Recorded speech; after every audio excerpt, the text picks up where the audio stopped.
Bien. Alors, j'étais en train de vous dire que les lymphocytes T, vous vous souvenez de cette diapositive-là, ça servait, les voilà les lymphocytes T, en rose ici, ça vous servait d'une part de mécanisme de défense contre des microbes qui sont bien intracellulaires, ici. Donc ça c'est la lymphocyte T.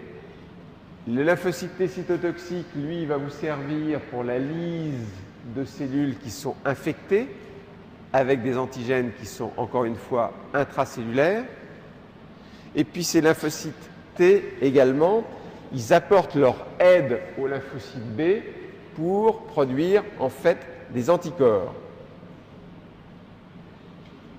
Tout ceci ne peut se faire que si le lymphocyte T est capable d'exprimer à sa surface en fait des épitopes T dont on a déjà entendu parler, et les molécules qui ont pour rôle d'exprimer à la surface ces petits peptides qui vont être des épitopes T, ce sont les molécules du complexe majeur d'histocompatibilité, les molécules du CMH.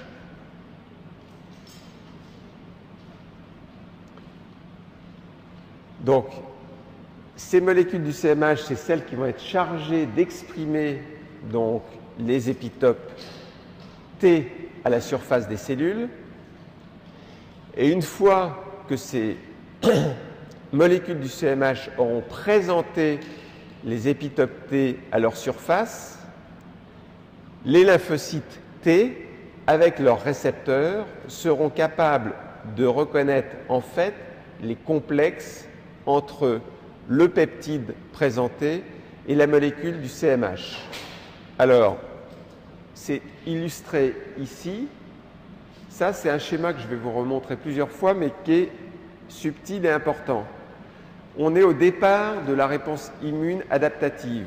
Vous vous souvenez de ça, vous l'avez déjà vu.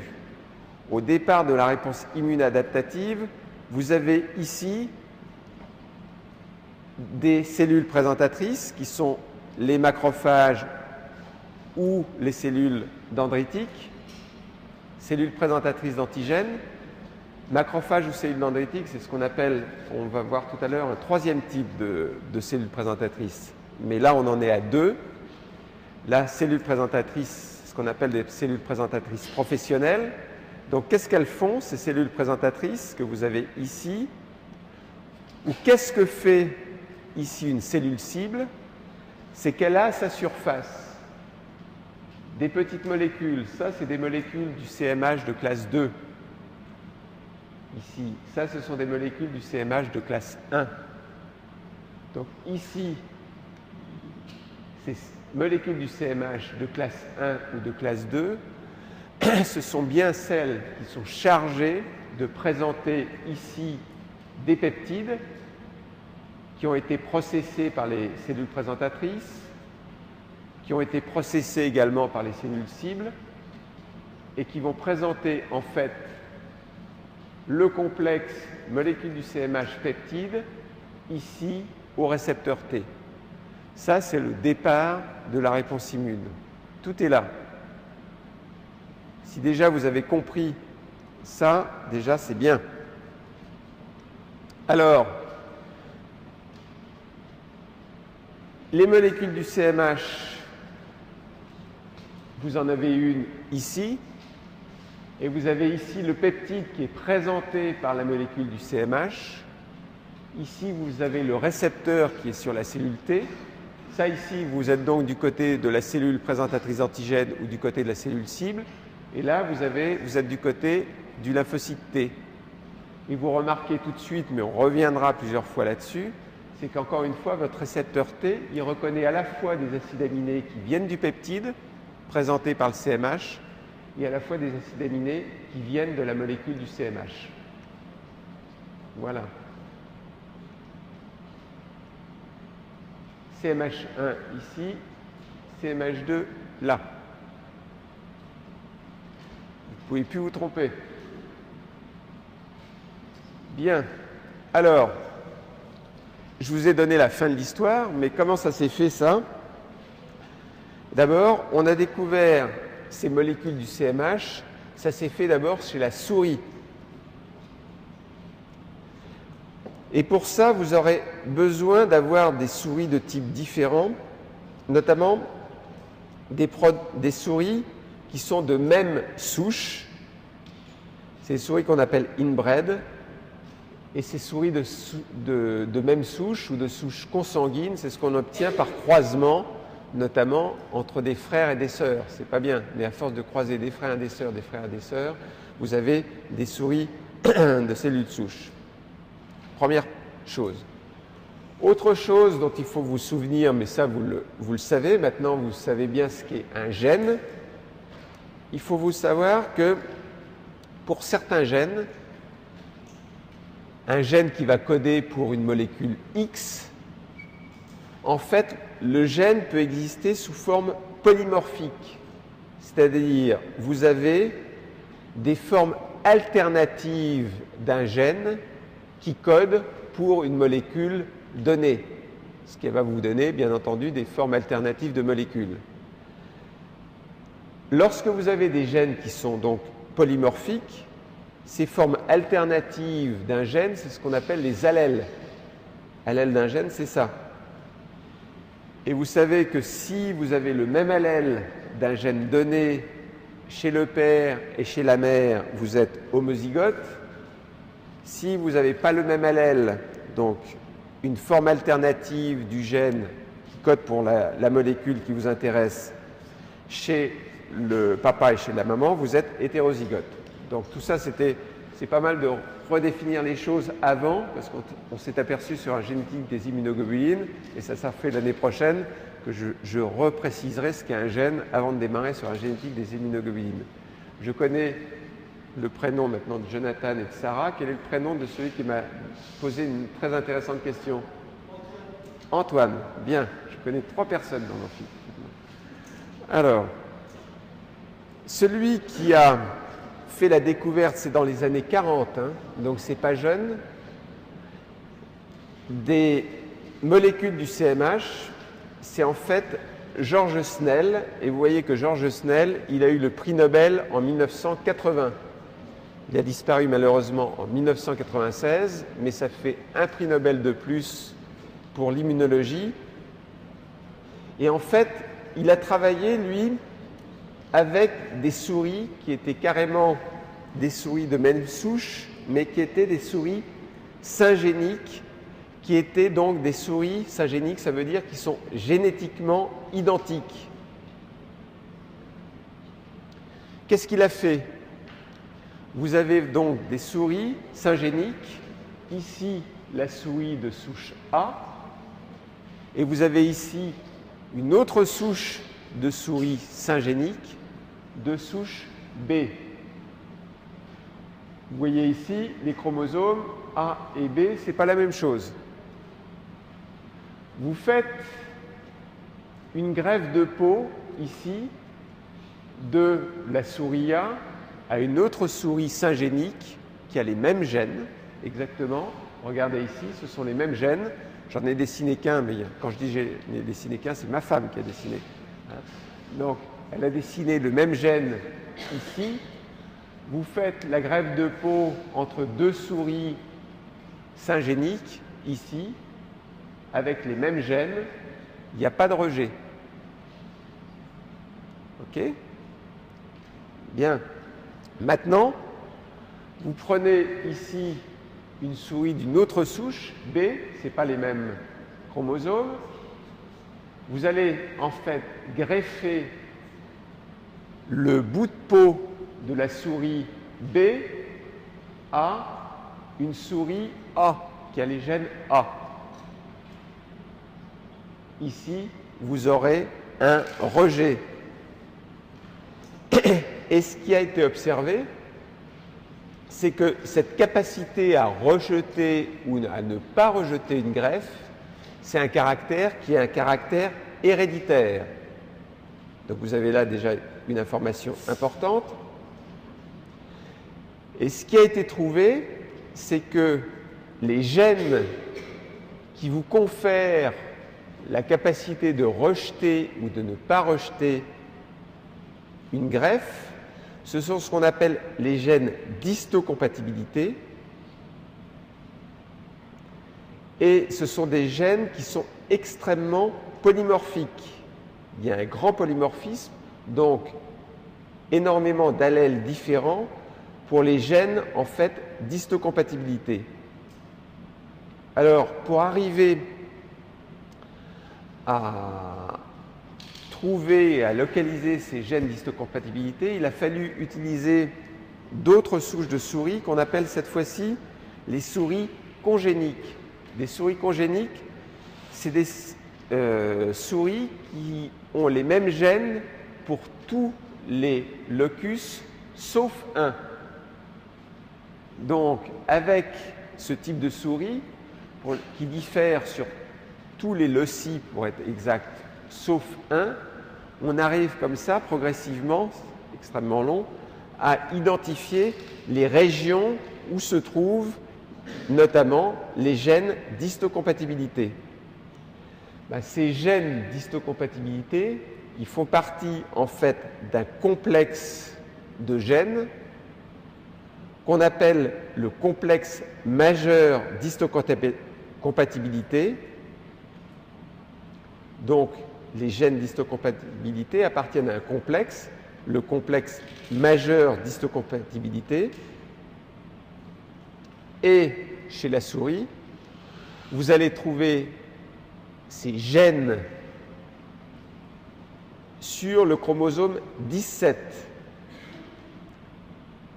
Et sur ce chromosome 17, en fait, vous avez plusieurs régions, plusieurs loci, avec à l'intérieur plusieurs gènes. Cette fois-ci, contrairement à tout à l'heure, le gène, ce n'est pas tout ça, comme tout à l'heure. Il ne faut pas confondre avec les petits carrés qu'on avait vus tout à l'heure.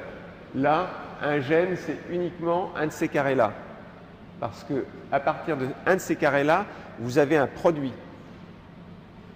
Bien. Donc, ici, les gènes du complexe majeur d'histocompatibilité. Bon, très bien. Mais il y a eu une chose assez intéressante qui a été faite 20 ans plus tard. Là, on sait que donc, chez la souris, il y a des gènes d'histocompatibilité qui sont responsables du rejet ou non de greffe. Maintenant, il faut aller 20 ans plus tard. 20 ans plus tard, vous êtes en 1980 et vous avez un autre prix Nobel qui est celui qu'a eu Benacerraf. Et là, vous avez une photo de Benacerraf qui vient de retenir ce prix Nobel. Je suis très attaché à cette photo parce que ça, c'est la fille de Benacerraf qui est médecin et qui fait des échographies à Boston et qui a fait l'échographie de ma propre fille. Donc, c'est grâce à elle que j'ai vu la première photo de ma fille. Donc, c'est important. Elle est charmante. Pour moi, en tout cas. Hein? Voilà. Alors, c'est une photo de famille. Benacerraf, qu'est-ce qu'il a trouvé, lui? Il a trouvé, en fait, que la capacité d'un organisme à répondre à un polypeptide X, voilà le polypeptide X, voilà ici une souris, en fait, de souche A et une souris de souche B. Si vous immunisez, en fait, la souris de souche A avec, en fait, le polypeptide X, celle-ci va, par exemple, être capable de faire des anticorps contre le polypeptide X et celle-ci, non. Ce qui veut dire que, en fait, votre réponse immune est également guidée par des gènes de réponse immune. C'est ce qu'on appelle chez la souris les gènes IR.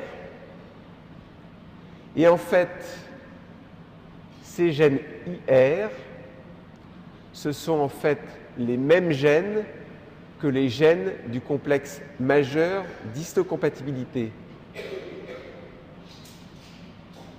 Donc, que ce soit les gènes dont on avait parlé tout à l'heure, qui sont responsables du rejet ou non d'une greffe, la découverte tout à l'heure, que ce soit les gènes de réponse immune, ce sont en fait les mêmes gènes, puisque dans les deux cas, ces gènes codent pour les molécules du complexe majeur d'histocompatibilité.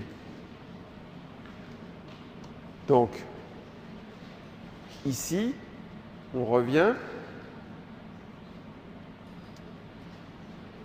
Ce que je viens de vous expliquer, ce qu'on vient de découvrir, ce sont les gènes, en fait, qui codent pour ces molécules-là, ici, qui codent pour des molécules du complexe majeur d'histocompatibilité de classe 1 ou de classe 2. Et ce sont bien ces molécules qui vont conditionner le rejet ou non d'une greffe ou la réponse ou non à un antigène. Ce sont les mêmes.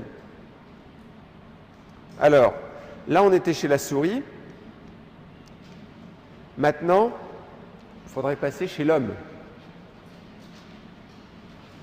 Alors, chez l'homme, la découverte des molécules et des gènes du complexe majeur d'histocompatibilité chez l'homme, ça s'est d'abord fait grâce à Jean Dossé, qui a eu le prix Nobel en 1980. Donc là, déjà, vous avez 3 prix Nobel autour des gènes du CMH.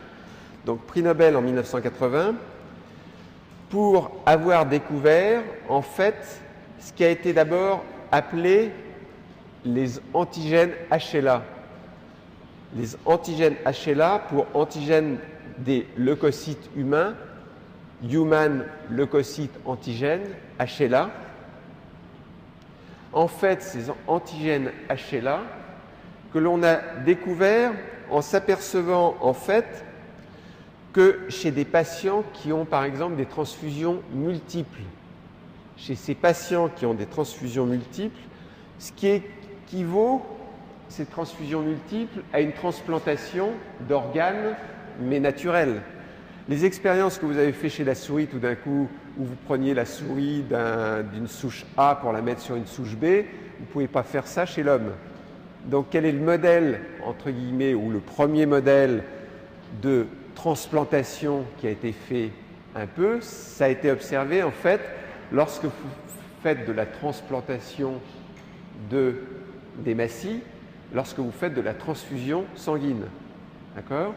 Et lorsque vous faites de la transfusion sanguine, vous observez chez des patients qui sont polytransfusés que chacun d'entre eux, ils vont faire une réponse immune contre les hématies que vous avez transfusées.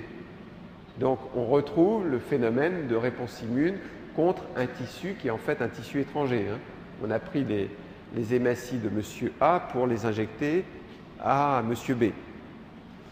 Et c'est en étudiant en fait ces anticorps, ces allo-anticorps qui étaient présents dans les sérums des sujets polytransférés que l'on a découvert en fait les allo-antigènes. Ces allo-antigènes, c'est ce qu'on a appelé les Human Leucocyte Antigènes, les antigènes HLA. Et on a découvert que en fait, ces antigènes HLA étaient codés par un complexe également multigénique. Bien, on garde ça en tête. Et maintenant, on va regarder autre chose. On a fait chez l'homme l'équivalent de la transplantation. Maintenant, on va faire des analyses équivalentes aux gènes de réponse immune. Et on va faire ce qu'on appelle les réactions lymphocytaires mixtes. Alors là, qu'est-ce que vous faites dans ces réactions lymphocytaires mixtes? Vous avez un donneur ici pour lequel, dans le sang du donneur, il y a plein de cellules que vous allez inactiver. Pourquoi vous les inactivez? Parce que vous voulez les empêcher de se multiplier. D'accord? Ici, vous avez également un donneur X pour lequel vous avez ces cellules qui n'ont pas été inactivées elles peuvent se multiplier. Vous faites ce qu'on appelle une réaction lymphocythermique, c'est-à-dire vous allez mélanger ici toutes les cellules qui viennent d'un donneur X et d'un donneur Y. Vous mélangez. Vous avez ici, dans ce mélange, des cellules présentatrices du donneur Y. C'est-à-dire ces cellules présentatrices, elles ne peuvent pas se multiplier. Elles présentent en fait l'antigène, ici, aux lymphocytes T cytotoxiques du donneur X qui peuvent se multiplier, ou aux cellules T CD4 du donneur X qui peuvent se multiplier. Donc, réaction lymphocythermique entre Y, cellules présentatrices. De toute façon, quand on a mélangé ici, toutes les cellules sont là. Hein. Elle est là, la cellule présentatrice, et elle est là, la cellule cytotoxique et la cellule auxiliaire. Qu'est-ce qui se passe dans ces cas-là? Dans ces cas-là, il y a une expansion clonale et une différenciation fonctionnelle des cellules, ici, parce qu'on a reconnu comme étranger ici l'antigène. Ici, ces cellules-là également vont... Alors celle-ci, on va rester sur celle-ci.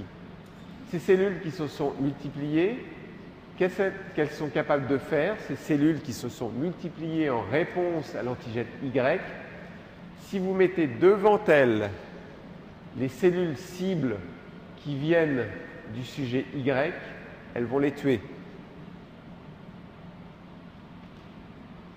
Ici, pareil, vous avez ici votre donneur X qui a reconnu ici un antigène Y. Qu'est-ce qu'il va faire là? Si vous mettez en face de ces lymphocytes qui se sont multipliés des cellules Y, ici ces lymphocytes vont se mettre à sécréter en fait des cytokines.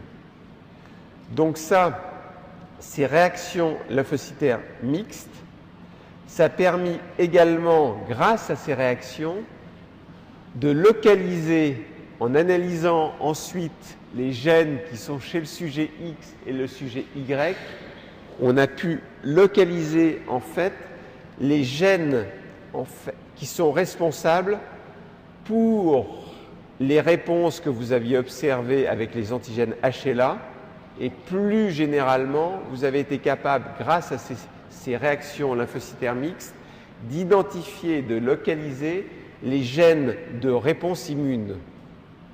Donc, vous vous souvenez, chez la souris, on avait dit, tiens, on a découvert d'une part des gènes responsables du rejet de greffe, ok.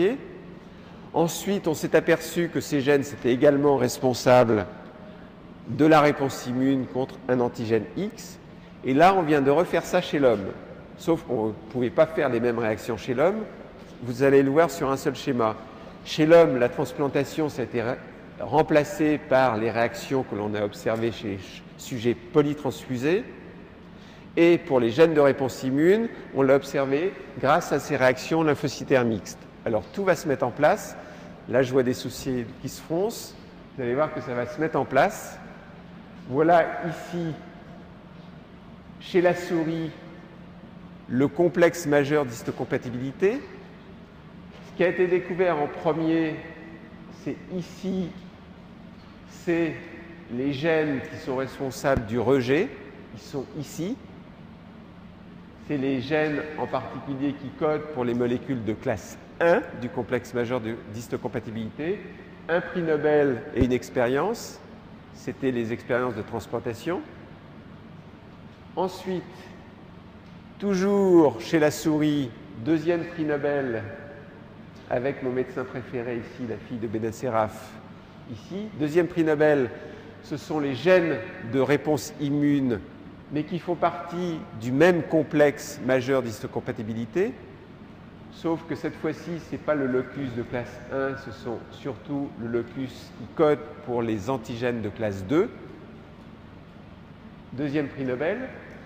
Ici, troisième prix Nobel, c'est avec les expériences faites avec les transfusions sanguines, la découverte des antigènes HLA, la découverte des gènes qui correspondent chez l'homme, cette fois-ci, aux molécules de classe 1. Et la dernière expérience, vous vous demandez pourquoi il me présente les expériences de réaction lymphocytaire mixte, c'est parce que ce sont ce type d'expériences qui m'a permis de localiser, cette fois-ci, ces gènes de réponse immune, cette fois-ci chez l'homme. Donc voilà, ça devient cohérent. Est-ce que les sourcils se sont défoncés? Vous voyez pourquoi j'avais présenté tout ça. Donc 3 prix Nobel. Bien.